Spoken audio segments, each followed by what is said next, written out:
Bon, ben déjà je tiens à tous vous remercier de l'accueil, parce que c'est vrai que les négociations ont eu lieu parce qu'il y a des enjeux qui sont importants, pour ce beau pays. Jean-Luc tout à l'heure a dit, quand il est arrivé, M. Crépon, qu'il n'allait pas faire l'éloge du pays dans un premier temps, comme on fait d'habitude. Moi, je peux vous dire qu'il y a beaucoup de termes que j'ai entendus il y a quelques semaines quand je suis venu, par les membres du comité exécutif et bien sûr par son président. Et ces mots, je les ai entendus ce soir, qui sont jeunesse, qui sont le football de la base, qui sont l'éducation, qui sont les nouveaux stades, les nouvelles infrastructures, qui sont donc un nouveau projet. Ça veut dire une planification, ça veut dire des dates, ça veut dire des remises en cause, ça veut dire surtout des hommes. Dans tous les clubs où je suis passé, il y a quelques années en arrière, je suis arrivé jusqu'en première division, puisque sur les 4-5 dernières années, j'ai entraîné en première division en France et à l'étranger. Et parce qu'au fil de mon expérience, j'ai écrit un projet. Et le titre de ce projet, c'est « Parce que ce sont les hommes qui font la différence ». Et si je suis là parmi vous aujourd'hui, j'espère simplement que je serai à la hauteur. Tout seul, je ne ferai absolument rien. J'ai entendu parler de consensus. Il y a beaucoup de gens qui m'ont montré qu'ils avaient très envie de porter très haut les couleurs du football béninois. Je peux vous dire qu'au bout de 2 jours que j'ai rencontré ces gens-là, le président le sait, j'étais sur le point de signer ailleurs quand les dirigeants du football béninois m'ont contacté. Je peux vous garantir que je n'allais pas signer là, parce que j'avais discuté avec d'autres personnes, d'autres pays, avec des choses qui avaient avancé. Et en quelques heures, quelques jours, le projet béninois et surtout les gens que j'ai rencontrés m'ont donné envie. Voilà ça au niveau de la philosophie. Ensuite, il y a un deuxième vecteur. Ce qui est important pour vous, c'est de dire comment je compte m'y prendre.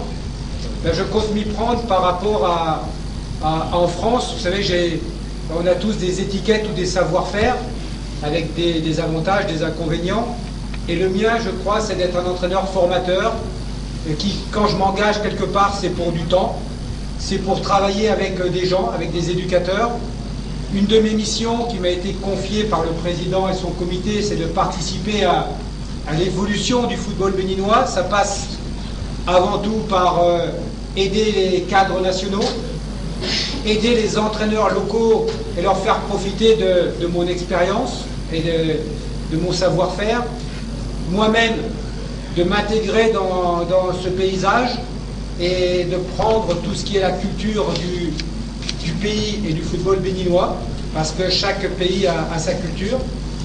Le deuxième vecteur, après les éducateurs, ce sera de travailler, de m'immerger dans le football local, c'est-à-dire le football professionnel, les clubs qui existent dans ce championnat, et de faire émerger, je l'espère, des pépites et des jeunes joueurs du pays pour atteindre peut-être des grands clubs européens, pour développer l'image du football béninois et de porter haut et fort ce beau maillot.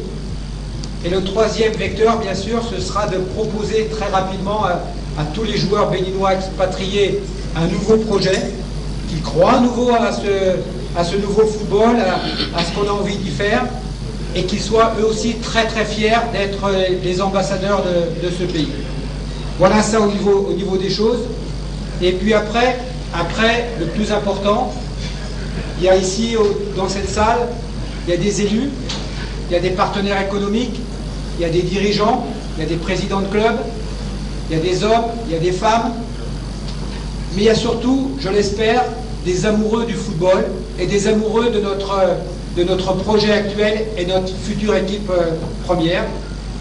Et si je peux participer très humblement dans les 2 ans, et j'espère plus, à ce que tout le monde soit fier de son équipe nationale, eh bien je serai le plus heureux des hommes. Voilà ce que je pouvais vous dire. Merci. Non, monsieur le président, j'avais une question à vous poser. C'est à votre avis. Allez-y. À votre avis, quel est mon animal fétiche.